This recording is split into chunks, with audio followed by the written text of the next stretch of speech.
ಎಲ್ರಿಗೂ ನಮಸ್ಕಾರ. ನ್ಯೂಸ್ 18 ಡಿಜಿಟಲ್ಗೆ ಸ್ವಾಗತ. ನಾನು Sharmita Shetty. City of love ಪ್ಯಾರಿಸ್ನಲ್ಲಿ 2024 ಒಲಿಂಪಿಕ್ಸ್ಗೆ ಕೌಂಟ್ ಡೌನ್ ಸ್ಟಾರ್ಟ್ ಆಗಿದೆ.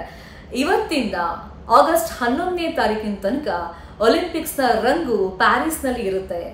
ಸೊ ಒಲಿಂಪಿಕ್ಸ್ ಯಾವಾಗ ಆರಂಭವಾಯಿತು, ಎಷ್ಟು ವರ್ಷಗಳ ಇತಿಹಾಸವಿದೆ ಒಲಿಂಪಿಕ್ಸ್ ಅಂತಾನೆ ಯಾಕೆ ಅದಕ್ಕೆ ಹೆಸರಿಟ್ರು, ಬೇರೆ ರಾಷ್ಟ್ರಗಳ ಪಾಲ್ಗೊಳ್ಳುವಿಕೆ ಯಾವಾಗಿಂದ ಆರಂಭ ಆಯಿತು, ಪ್ರಾಚೀನ ಒಲಿಂಪಿಕ್ಸ್ಗೂ ಆಧುನಿಕ ಒಲಿಂಪಿಕ್ಸ್ಗೂ ಏನು ವ್ಯತ್ಯಾಸಗಳಿದೆ, ಏನು ಹೋಲಿಕೆ ಇದೆ, ಸೊ ಈ ಬಗ್ಗೆ ಇನ್ ಡೀಟೇಲ್ ಆಗಿ ಈ ವಿಡಿಯೋದಲ್ಲಿ ನಾನು ಇನ್ಫಾರ್ಮೇಶನ್ ಅನ್ನ ಕೊಡ್ತಾ ಹೋಗ್ತೀನಿ.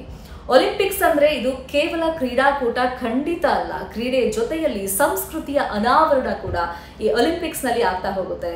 ಈ ಒಲಿಂಪಿಕ್ಸ್ಗೆ 3000 ವರ್ಷಗಳ ಇತಿಹಾಸ ಇದೆ. ಗ್ರೀಸ್ ನಲ್ಲಿ 776 BC ನಲ್ಲಿ ಸೊ ಈ ಒಲಿಂಪಿಕ್ಸ್ ಅನ್ನ ಆರಂಭ ಮಾಡ್ತಾರೆ. ಪವಿತ್ರ ಸ್ಥಳ ಒಲಿಂಪಿಯಾದಲ್ಲಿ ಇದನ್ನ ಆರಂಭ ಮಾಡ್ತಾರೆ. GS ಗೌರವಾರ್ಥವಾಗಿ ಒಂದು ಉತ್ಸವದ ರೀತಿಯಲ್ಲಿ ಇದನ್ನ ಆಚರಣೆಗೆ ತರಲಾಗುತ್ತೆ.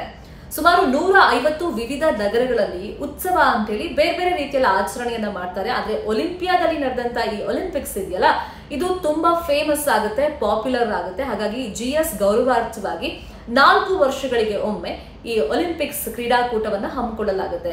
Quite interesting fact ಒಂದಿಲ್ಲಿದೆ.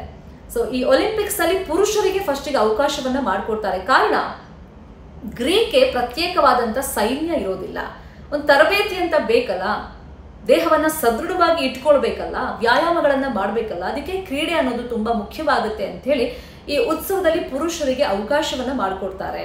ಹಂತ ಹಂತವಾಗಿ ಬೇರೆ ಬೇರೆ ರೀತಿಯ ಆಟಗಳನ್ನ ಇಲ್ಲಿ ಸೇರ್ಪಡೆಗೊಳಿಸ್ತಾ ಹೋಗ್ತಾರೆ. ಇನ್ನು ಮತ್ತೊಂದು ಇಂಟ್ರೆಸ್ಟಿಂಗ್ ವಿಷಯ ಇದೆ ಇಲ್ಲಿ, ನಗ್ನ ಕ್ರೀಡಾಪಟುಗಳು ಒಲಿಂಪಿಕ್ಸ್ ನಲ್ಲಿ ಸ್ಟಾರ್ಟಿಂಗ್ ಅಲ್ಲಿ ಪಾಲ್ಗೊಳ್ತಾರೆ.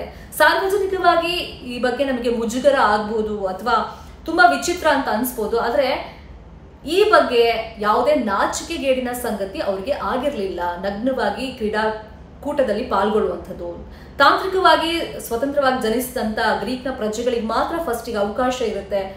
ಕಾಲದ ನಂತರ ನಾವು ನೋಡ್ತಾ ಹೋಗೋದಾದ್ರೆ, ಕಾಲ ಕಳೆದಂಗೆ ಮಹಿಳೆಯರಿಗೂ ಅವಕಾಶವನ್ನು ಮಾಡಿಕೊಡ್ತಾರೆ, ಹೊರಗಿನ ರಾಷ್ಟ್ರಗಳಿಗೂ ಅವಕಾಶವನ್ನು ಮಾಡಿಕೊಡ್ತಾರೆ. ಇಲ್ಲಿ ಪದಕ ಗೆಲ್ಲೋದು ತುಂಬಾ ಸಂತಸದ ವಿಷಯ ಆಧುನಿಕ ಒಲಿಂಪಿಕ್ಸ್ ಅಲ್ಲಿ ಆಗಿರುತ್ತೆ, ಅಂದ್ರೆ ತುಂಬಾ ಅದು ಪ್ರತಿಷ್ಠೆ ಆಗುತ್ತೆ. ಬಟ್ ಆಗಿನ ಕಾಲದಲ್ಲಿ ಪದಕ ಅಂತೆಲ್ಲ ಇರಲಿಲ್ಲ. ಒಂದು ಕ್ರೀಡೆಯಲ್ಲಿ ಒಬ್ಬ ವಿಜಯಶಾಲಿಯನ್ನ ಘೋಷಣೆ ಮಾಡಲಾಗ್ತಾ ಇತ್ತು, ಅವರಿಗೆ ವಿಶೇಷವಾದಂತಹ ಹಾರಗಳನ್ನ ಹಾಕ್ತಾ ಇದ್ರು. ಇನ್ನು ಆಧುನಿಕ ಒಲಿಂಪಿಕ್ಸ್ ಬಗ್ಗೆ ಮಾತಾಡ್ತಾ ಹೋಗೋದಾದ್ರೆ, 1896 ಏಪ್ರಿಲ್ನಲ್ಲಿ ಪ್ರಾಚೀನ ಒಲಿಂಪಿಕ್ಸ್ಗೆ ಮುನ್ನುಡಿಯನ್ನ ಹಾಡ್ತಲ್ಲ, ಜನ್ಮಸ್ಥಳ ಆಗಿತ್ತಲ್ಲ ಗ್ರೀಸ್ನ ಅಥೆನ್ಸ್, ಸೊ ಅಲ್ಲೇನೆ ಒಲಿಂಪಿಕ್ಸ್ ಅನ್ನ, ಆಧುನಿಕ ಒಲಿಂಪಿಕ್ಸ್ ಅನ್ನ ಆರಂಭ ಮಾಡಲಾಗುತ್ತೆ. 4 ವರ್ಷಗಳಿಗೊಮ್ಮೆ ಈಗಲೂ ಒಲಿಂಪಿಕ್ಸ್ ಅನ್ನ ಕಂಡಕ್ಟ್ ಮಾಡಲಾಗುತ್ತೆ.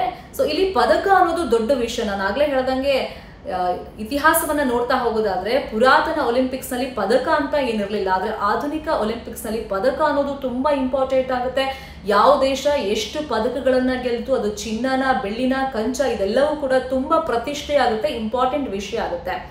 ಇನ್ನು ಈ ಕ್ರೀಡಾಕೂಟದಲ್ಲಿ ಪಾಲ್ಗೊಳ್ಳುವಿಕೆ ಅಗತ್ಯತೆ ಏನಿದೆ, ಸೊ ಇದೇನ್ ಸಂದೇಶವನ್ನ ಕೊಡುತ್ತೆ ಅಂತ ನಾವು ನೋಡ್ತಾ ಹೋಗೋದಾದ್ರೆ, ಈ ಕ್ರೀಡಾಕೂಟದಲ್ಲಿ ಅಂತಾರಾಷ್ಟ್ರೀಯ ಕ್ರೀಡೆಯ ಬಗ್ಗೆ ತಿಳುವಳಿಕೆ, ಕ್ರೀಡೆಗೆ ಉತ್ತೇಜನ, ದೈಹಿಕ ಸಾಮರ್ಥ್ಯಕ್ಕೆ ಉತ್ತೇಜನ, ಸ್ನೇಹ ಸದ್ಭಾವನೆ, ಶಾಂತಿಗೆ ಉತ್ತೇಜನ, ಇದೆಲ್ಲವೂ ಕೂಡ ಒಲಿಂಪಿಕ್ಸ್ ನ ಉದ್ದೇಶವಾಗಿರುತ್ತೆ.